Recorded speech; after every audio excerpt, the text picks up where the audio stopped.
There's an old Irish blessing that says, "May the road rise up to meet you. May the wind be always at your back.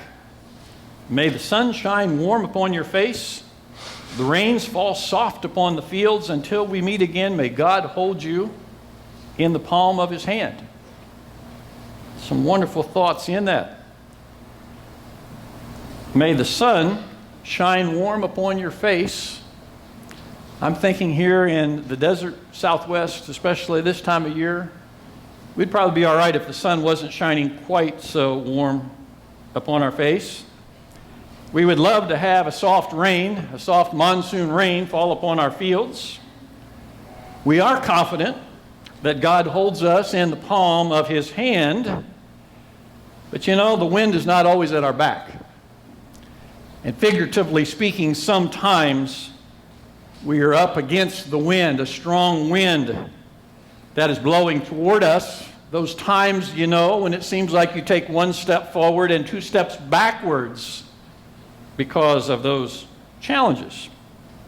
Share those things because there is a scene right in the middle of the passage that we look at this morning that I want to zero in for just a moment, then we're going to back up and look at the other verses. But look at verse 48 of Mark chapter 6.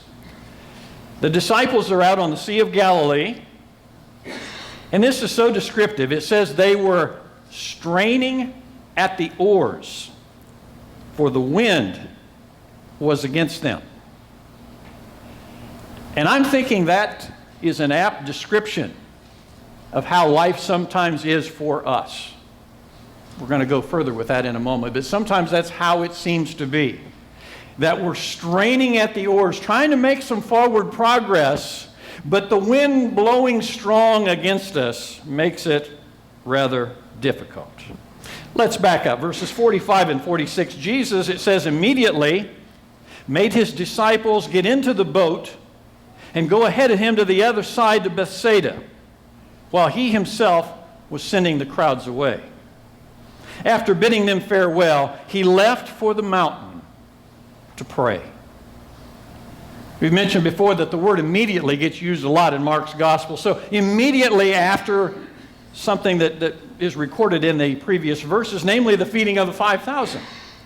After that great miracle, immediately Jesus made his disciples get into a boat, cross over to the other side of the Sea of Galilee. He, it says, dismissed the crowd, and then on his own, he went off to pray. We might say, why the rush, Jesus? Why immediately dispatch the disciples to the other side? John's gospel gives us a little bit more insight into why the immediate action. John chapter 6, verse 15, which is a parallel account of this, says that Jesus, perceiving that they were intending to come and take him by force to make him king, withdrew again to the mountain by himself alone. So John fills in the story a bit more than what Mark tells us here. So after this amazing, wonderful miracle, over 5,000 people are fed miraculously, and no doubt the crowds are wowed by that. This must be the Messiah. Let's make him king right now. And so Jesus, having insight into what it was that they were thinking, resisted that whole idea. Because, you know, it's just a bad idea to try to force the plan of God on your own terms. Because that's exactly what the crowd was going to try to do. It's a little bit like Palm Sunday. Jesus rides in appearing to be the conquering king. He was not. That was not the plan of God, but they wanted him to be king right then and right there. So it's the right idea. Jesus is destined to be the king of the kingdom. It's the right idea, but it's the wrong time and in the wrong way. So I guess the right idea at the wrong time pretty much amounts to being the wrong idea. So anyway, that's the backstory of what goes on. So immediately Jesus forces the disciples to get in a boat and go to the other side. He gets rid of the crowd, dismisses the crowd.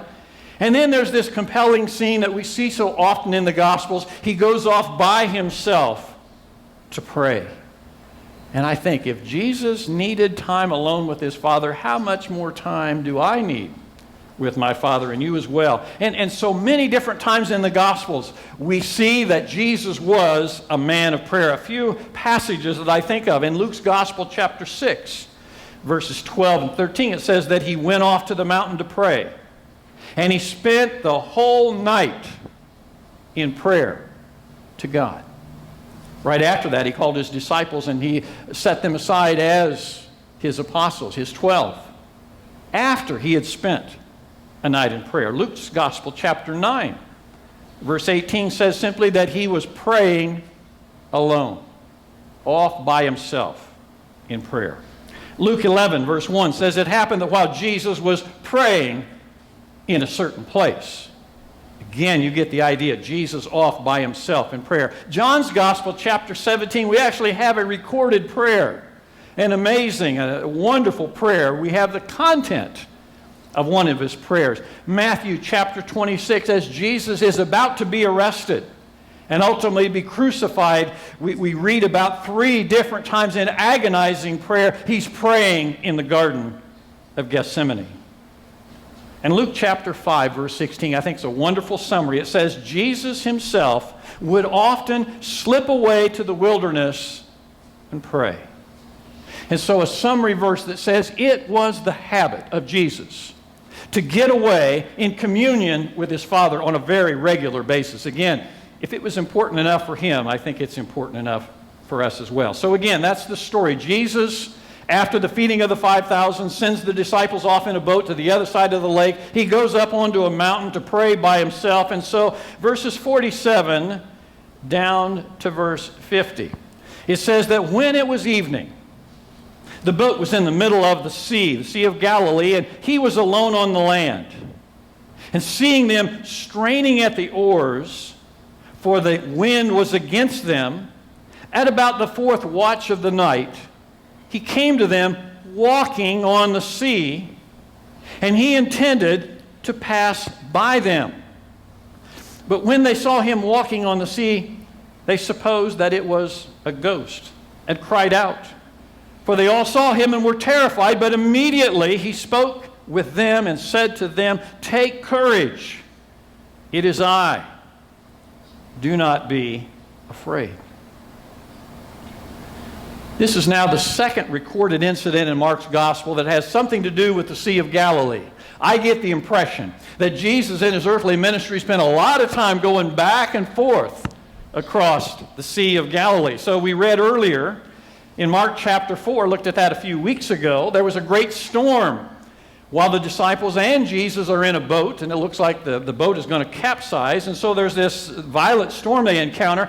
Well, they're out on the Sea of Galilee again, but this time things are a little bit different. It's not a violent storm as we read here. There's just this really strong headwind.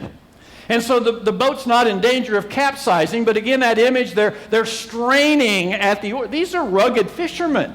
So it must have been a really strong wind. They're straining at the oars, and the wind is blowing against them, and so they're not making really good progress. So about 3 to 6 o'clock in the morning, almost stating this matter-of-factly, Jesus came walking on the water. Do we get that? It's not like you see that every day.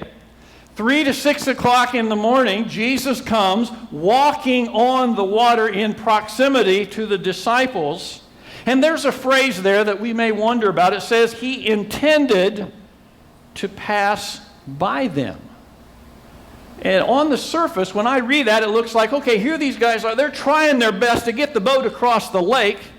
Here's Jesus, who doesn't even need a boat, walking along and intending to pass by them. And almost I get the idea that, well, his directions were off. Maybe he didn't intend to get anywhere close to the boat. He had an intention to pass by them and go on ahead of them while they're left out there trying to row the boat across to the shore. And that really gives me an image of Jesus that I'm kind of uncomfortable with, because it sounds like he's very callous and uncaring. Like, forget you, disciples. You keep on. I'm headed on without you. We need to pause for a little bit and understand about this phrase, pass by, which, by the way, it's different than bypass. A couple of Old Testament passages. Ironic enough, one was mentioned in Sunday school class this morning. But Exodus chapter 33, verses 18 and 19, we need to get this imagery out of the Old Testament, I think, to appreciate what it is Jesus really was doing. Moses said, he's talking to Yahweh God, he says, I pray you show me your glory. And God said, I myself will make all my goodness pass before you, and you will proclaim the name of the Lord before you. 1 Kings 19, verse 11. So God said to Elijah, go forth and stand on the mountain before the Lord, and behold, the Lord was passing by. And it talks about a great strong wind and so forth. Behold, the Lord was passing by. I think that imagery helps us to understand what Jesus was doing. Was he intending to bypass the disciples, go ahead to the shore and leave them alone? I don't think so for a moment. Because I think he's doing something similar to what God, his Father, had done for Elijah and had done for Moses. Mind you, again, he's walking on the water, walking in proximity to the disciples. He's passing by. He wants them to see him and better understand who he is. This is the Son of God. People don't normally go out and walk on the water like this. He wanted them to get a view of him and better appreciate that he indeed is the Son of God. And so, to me, that's what's going on here as I see this. He's not wanting to leave them and bypass them. He's wanting them to grow in their appreciation and their fascination even of Jesus as the Son of God. I just don't believe for a moment his intention was to abandon them in their struggle. He wanted them to see something of his Father at work in his life. And so he says, take courage. It is I. You know who I am. I'm Jesus that you've been hanging out with. Do not be afraid in the midst of your circumstances. Those are just timeless words for us, aren't they? We find ourselves in circumstances where we need courage. And so he says to us as well, take courage. It is I, do not be afraid. I'm with you. I'm present to you. I'm there to help you in the midst of your fears. 51 and 52, it says he got into the boat with them, and the wind stopped. And they were utterly astonished, for they had not gained any insight from the incident of the loaves, but their hearts were hardened. He got into the boat with them. Again, his idea was not to bypass them. His intent was to come near to them in the boat so they could see him doing this amazing thing, walking on the water, to see the Father's work in his life. And his intention was then to get in the boat with the disciples. And as he got into the boat, it says that he calmed that strong wind, that strong headwind. He calmed that wind, and it says the disciples were utterly astonished. Well, wouldn't we be too? Wouldn't we be too? Although it seems like maybe they had reason to not be quite as astonished. They'd been in a storm with him not too long ago, and he had stopped the storm that threatened to capsize the boat. Here they are out on the Sea of Galilee again. And they're utterly astonished that he does something that seems even less than before, just stopping the wind, but still, they are utterly astonished. And it's kind of intriguing when it says that they had not understood the thing about the loaves. They didn't understand about the miracle of the 5,000. And again, to go back to chapter 4, they apparently hadn't learned anything about the previous storm, and apparently they hadn't learned from any of the miracles of Jesus because their hearts were hardened. And for the life of me, I don't understand how that can be. How can you witness the great things that Jesus is doing and not get it? But apparently they weren't putting two and two together spiritually, and so their hearts were hardened. So 53 to 56, it says that when they had crossed over, they came to the land at Gennesaret and moored to the shore. And when they got out of the boat, immediately the people recognized him, and they ran about that whole country and began to carry here and there on their pallets those who were sick to the place they heard that he was. And whenever he entered villages or cities or countryside, they were laying the sick in the marketplaces and imploring him that they might just touch the fringe of his cloak. And as many as touched it were cured. There's a familiar ring to those verses. You remember there was the story of the lame man on a pallet, I think back in chapter 2. Couldn't get to Jesus because of the crowd. They chopped a big hole in the roof and lowered him down. Here we're bringing those on pallets before Jesus. I wonder, maybe the story spread about what Jesus had done for that man. And then there are those that are coming saying, we beg if we could just touch the hem of his garment. I wonder where that came from. That lady that had a 12-year issue flow of blood, and suppose they heard the story of her healing. So we get the idea that the fame of Jesus is spreading, and many are coming for the miracles that he's able to perform.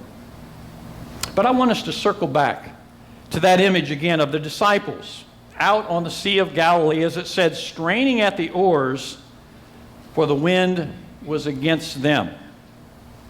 You know, Jesus specifically had directed them into that situation.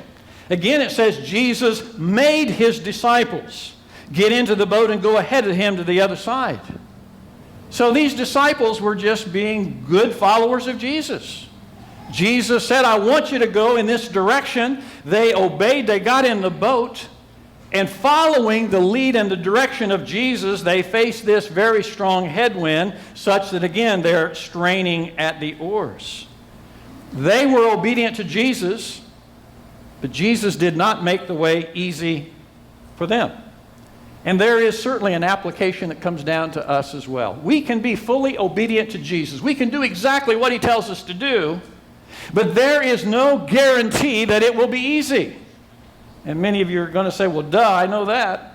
Sure. He directs us sometimes into great difficulty and adversity.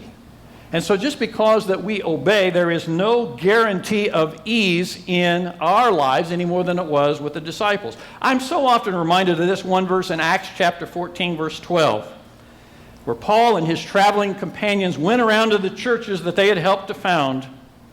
And it says, strengthening the souls of the disciples, encouraging them to continue in the faith, and saying through many tribulations, we must enter the kingdom of God.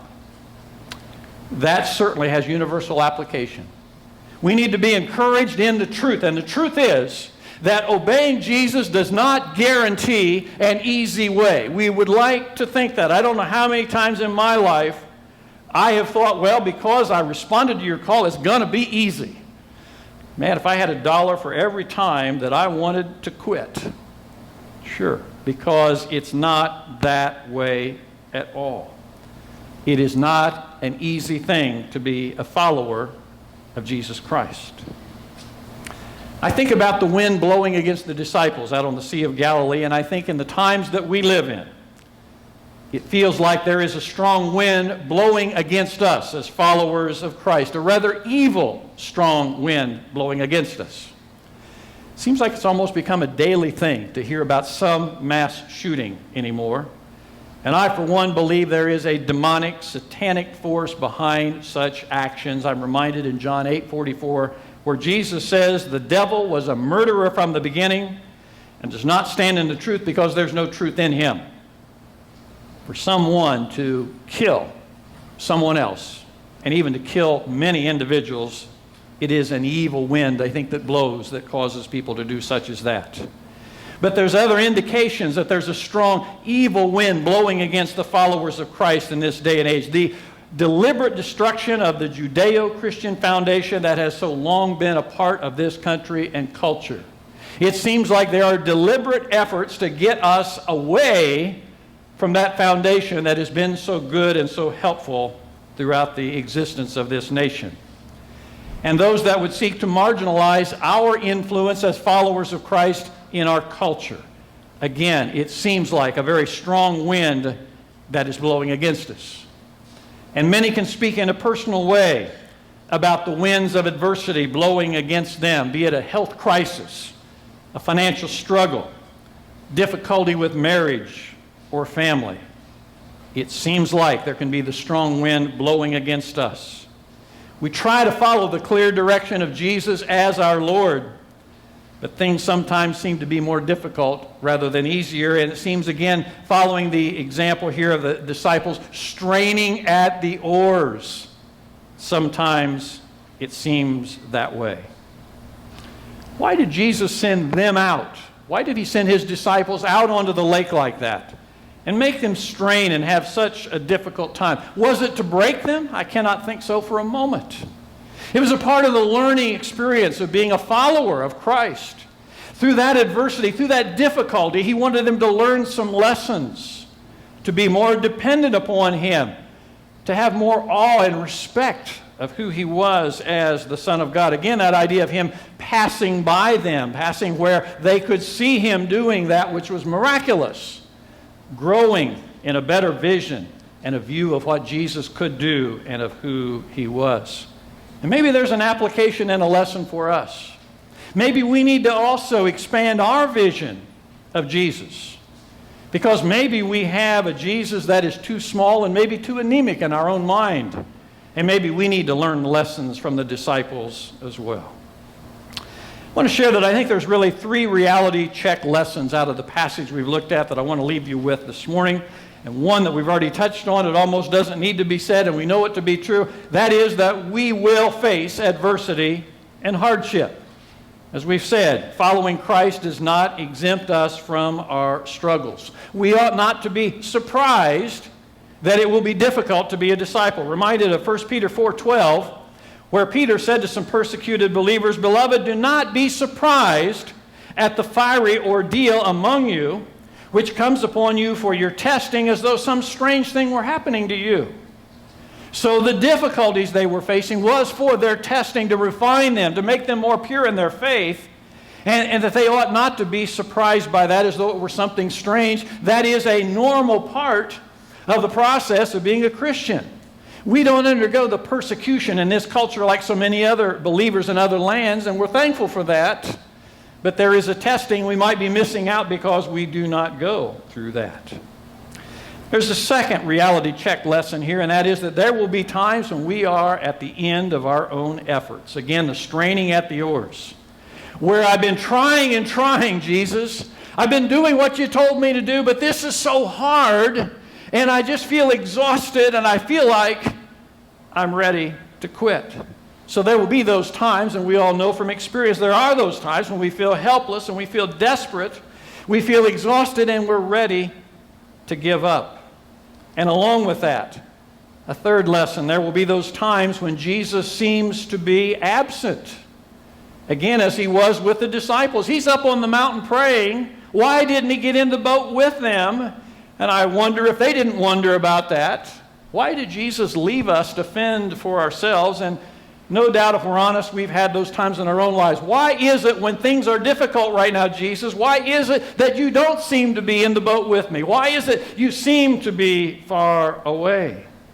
And so there are those times of adversity and difficulty when we may even actually feel abandoned by Jesus. But again, I want you to focus in on that passing by. Jesus coming near the disciples, Jesus coming near to us. So again, that we might better know him, the Son of God. That's the whole purpose of Mark's gospel, is that we might know that Jesus is the Son of God. John's gospel tells us that as well. And so that's what we're doing in our studies. We want to know better that Jesus is the Son of God, that he's passing by us in proximity to us as we look at these wonderful stories for the reason that we grow and become stronger in our faith. I know that's my passion as I share these things with you. I want that for me, and I want that for all of us, that we see Jesus pass by us and we grow to marvel at Jesus, our wonderful Savior. One little final thing I want to leave you with out of this story. It's an easily overlooked part of the story. When it says that Jesus was seeing them straining at the oars. You get the idea. It wasn't just one disciple rowing the boat and everybody else watching. You see, they together were straining at the oars. They were in it together. I share that because we need to be encouraged in knowing that we are in it together, aren't we? It is a collective thing. To be obedient to Jesus, even in the times of hardship, we are in it together, straining at the oars. It's so important to be in it together. You know that. You're together with your brothers and sisters in Christ here today because you know being in it together really matters. Ecclesiastes 4:12 says, if one can overpower him who is alone, two can resist him. A cord of 3 strands is not quickly torn apart. There's power, there's strength in being in it together. We are in it together. Best of all, we can claim that we do have Jesus in the boat with us. Even if we feel at times abandoned, he is in the boat with us. And so we can be encouraged in all of that. I'll leave you with a quote from Winston Churchill that I think seems appropriate to what we have looked at. He stated that kites rise highest against the wind, not with it. And I think there's a spiritual application in that for us. When the wind blows against us, we think about how high a kite can go. We think about that's where we grow and go up our highest spiritually as well. It is an apt help for us this morning.